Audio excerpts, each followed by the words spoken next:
Bonuses have become the gold standard of affiliate promotions for most launches these days. So let's talk about how to win affiliate contests with bonuses. It seems like everyone is in a competition to offer the most value in the bonuses, and it's not unheard of to see $20,000 in claimed value for the bonuses offered when buying a $97 product.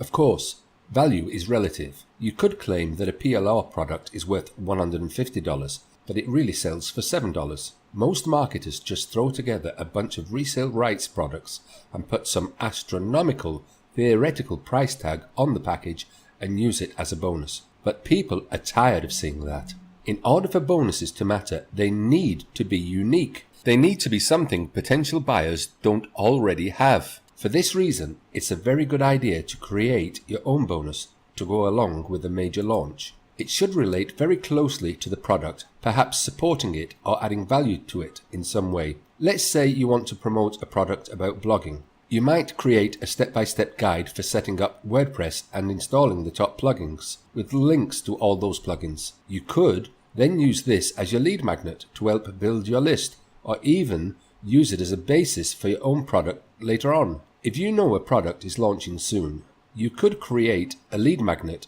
in good time before the launch. It could then be used as a bonus for people who have already joined your list and create a review of the product on your blog. People searching for information about that product may come across your review and opt in for your lead magnet, and then they may buy through your affiliate link when the product launches. You can include some related PLR products too. This will help beef up the value of your bonus offer. Just make sure the products relate closely to the theme of the product itself. Don't include anything just for the sake of having a larger bonus package. In our next video lesson, you're going to learn about some great pre-selling tips you can use to increase sales and help boost the performance of the product's existing sales page. Even if the product doesn't have a spectacular sales message, you can still get a ton of sales just by using these simple techniques to increase sales. You don't want to miss out, so hopefully we'll meet up there.